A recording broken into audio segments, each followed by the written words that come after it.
All right, we are on the road. We left Missouri at about 12:45, so been driving for about 5 hours now. We're gonna make a quick stop in Kansas on our way to Rush Creek Adventures up in Oshkosh, Nebraska. Hunting whitetails up there, but we're gonna stop in Kansas. I still have a Kansas tag. We don't have to be in Oshkosh or Lesko area until around noon, so we've got about 2 hours to really, I don't know, hopefully try to get something done maybe, I don't know. And then if that doesn't work, we'll get in the truck and we'll drive about 3 more hours and get up to Nebraska and be in the tree tonight.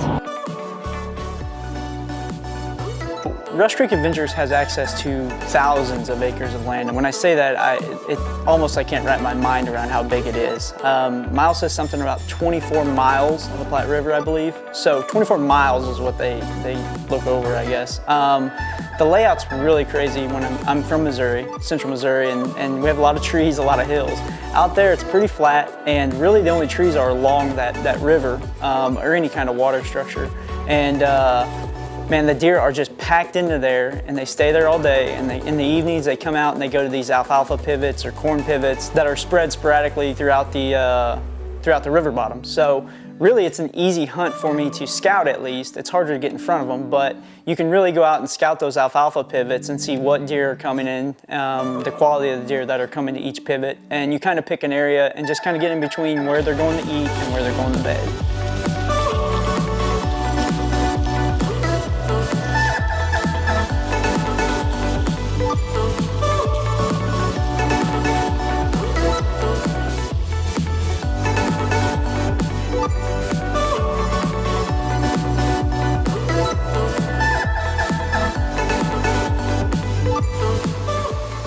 Guys, it's the first day here at Rush Creek Adventures. Windy, about 30-mile-an-hour winds, but Miles has a ton of bucks in here, a lot of mature deer. There's a particular 10-pointer that has split brows. It's a great deer. I really grew fond of just checking them out, but we're gonna, he has this set up perfect for us. Got the covert camera back behind us that's been getting all the pictures all summer, so hopefully we found a good creek crossing right here. We're going to sit on it. I don't know what's going to happen. This is a lot different than Missouri, but Miles has the pictures to prove they're here, so we're going to try to get in front of one tonight.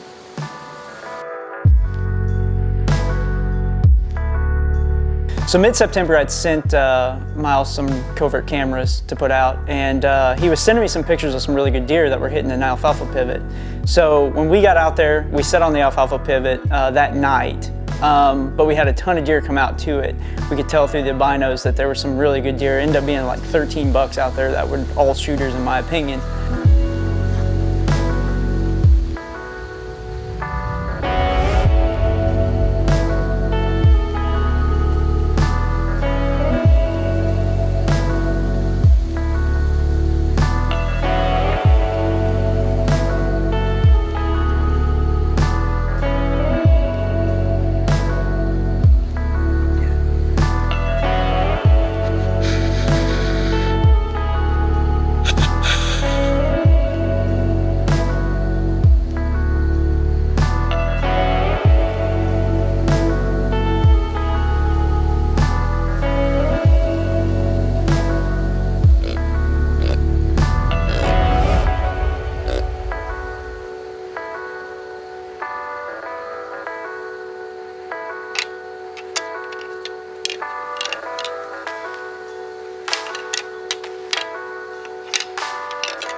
Had a lot of activity, but man, we were fighting daylight. The deer just were not getting to the alfalfa pivot, and really to us in good daylight and in the camera light. So we looked at the forecast. We had 2 days of really hot weather ahead of us, and then the next day it was supposed to be like a 20-degree cold front. And in October, a big cold front's what you're looking for. So we figured that would be the day that those deer would be on their feet earlier. Stealth is lethal. Specifically optimized for close quarters engagement and tight shot positions, the 2018 Triax is the quietest, most vibration-free bow we've ever created. Smooth to draw, silent to shoot.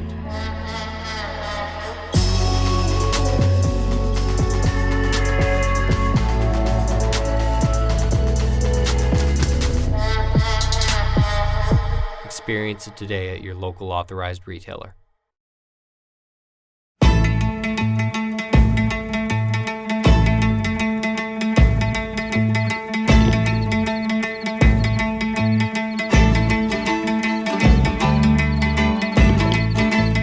With 2 days ahead of us of really bad weather, we headed down to Kansas. It was a spot and stock hunt, so daylight movement really didn't matter. We spent 2 days down there, couldn't get in front of a mule deer, so we were going to head back north and try to get in front of this cold front, see if we couldn't get a whitetail in front of us.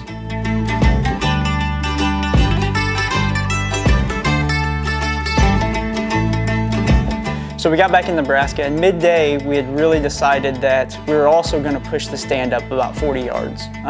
We knew these deer were staging on the creek before they were crossing in front of us, and we didn't really know where they were crossing, but we figured if we moved the stand up 40 yards, we're that much closer, and it may buy us the time we needed to get one killed. Midday, Anthony and I went in, hung a new set, 40 yards up from our old set, and stayed in it all day, hoping that this would make the difference in getting them in the daylight.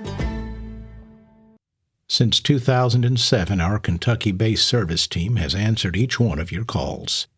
You spoke, and we listened. The 2017 Covert Wireless Cameras, made by us, perfected by you. It's Tuesday. We're going to be here till Friday at least, but Coots has got to go back Wednesday night. So we got a couple days to hunt together. Then I think Robbie's going to come down and hunt with me for a little while. So in a spot we've set 2 nights in a row. Had a lot of bucks come by us last night in low light, about 10 minutes after shooting light. What they're doing is they're coming out of the canyons, going to this alfalfa pivot, and they're just taking their time. We've had a cold front, got a really big cold front coming through Thursday. So I don't know, we had 9 bucks come by after dark. We couldn't get much footage of them because it was just so dark, but 9 bucks, and they all walked within 30 yards of this tree. So we moved the stand up about probably 60 yards maybe, up the draw a little bit, just to try to put them in our lap. We can get a little bit better visibility of the canyons. So just to try to see what's going on, but we know there's a lot of bucks in here. There's a lot of shooters in here, so we're gonna sit it out. It's just a matter of if they daylight. I think we're in the right spot, but time will tell. So we're gonna sit it out, see what we can get done. Hopefully a shooter shows up.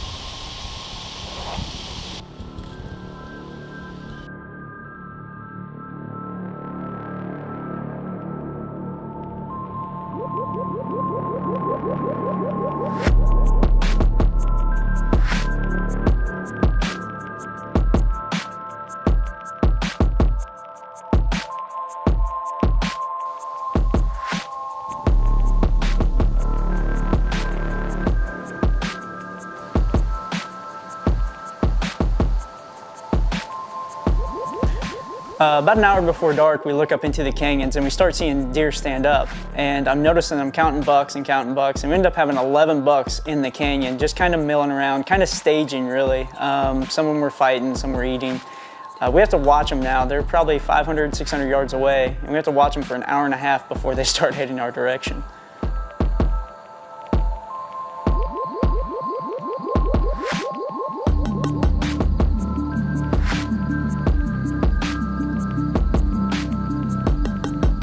So as these bucks are out there, I'm trying to figure out which one's the biggest one, how many shooters there are. I know there's a ton of deer out there in my opinion, but as they kind of start filtering towards us, I'm watching, and the second buck was a really heavy deer, a 10-pointer, and I knew that that was the one I wanted to kill. I tell Anthony, hey man, they're coming, get ready, and they start heading our direction.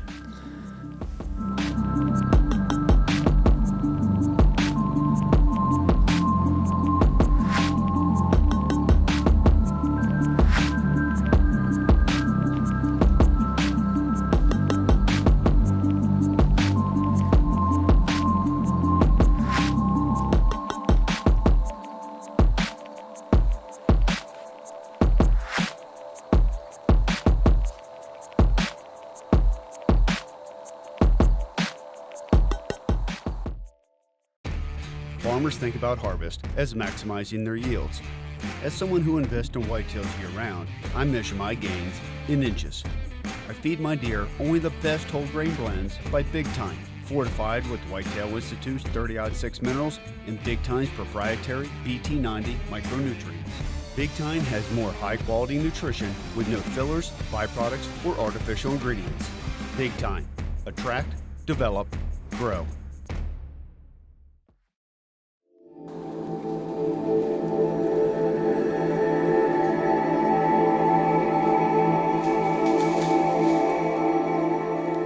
As these bucks reach the creek, the first deer is an older deer, but I knew it wasn't the deer I wanted to take. The second one comes in, they all kind of get down in the creek and they're just watering and walking around a little bit. They're 20 yards there. I could have shot, but I had some limbs in the way. I just didn't feel comfortable with it, so I decided I'd wait. It was a very, very tense moment. Actually, at one point I felt the wind on the back of my neck, and that's the worst feeling you can ever have. I quickly adjusted my ozonics to make sure I was covered on the front side and waited for these bucks to show up.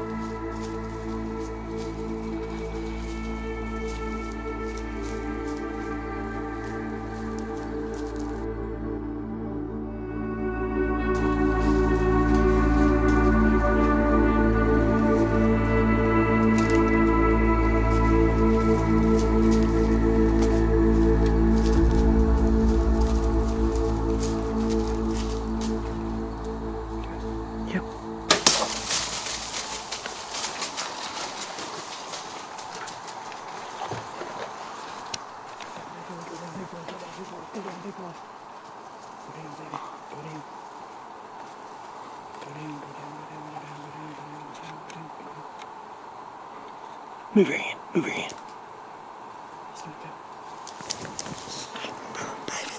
We got it done. We got it done. We got it done. That is toad. Dude, I can't. There's like 11 bucks in that group. One doe, 11 bucks. That was the biggest. That's a toad. But they came down. We saw him probably 800 yards up there. That whack-em smoked him. So he goes out about 40 yards, stops, and falls over. Man, I'm super excited. My best Nebraska whitetail to date with a bow. We can't wait to get down out of the tree and take a look at him. All right, well, we got him recovered. He didn't go far, and this is a buck Miles knows very well, right? You got pictures of him? Yeah, I've watched him all late summer here and early fall. We went through the pictures when we got into camp, and I saw him, and I was like, oh, I like the split brow buck. That's the one I want to go after. But we've been chasing him around, fighting some weather. Had some crazy hot days and some southeast winds in the 40s. The wrong wind for the Yeah, whole thing. absolutely. But wait that out. It absolutely did. We had a cold front come through yesterday. Pretty chilly for here. I got another big one coming through, so we took advantage of it, got the deer on their feet, and made it happen. Man, Miles, I cannot thank you enough. Rush Creek Adventures. They can put you on some giant mule deer like you saw last year. This is a giant whitetail I got, and you've killed even bigger than this probably. Oh yeah. So big whitetails, big mule deer, antelope. What else? What am I missing? Waterfowl? Waterfowl and turkeys. Right in the middle of turkeys here where you got this deer. So. Perfect. Lots of birds. We've seen a lot of turkeys too. So. Yeah. And there was 11 bucks. 11 bucks with this deer when he came through. So we are extremely excited to get him done. We're gonna get him back and get him caped out, get him to Spring Creek taxidermy. But give Miles a call, Rush Creek Adventures. I'm telling you, Nebraska is a sleeper state.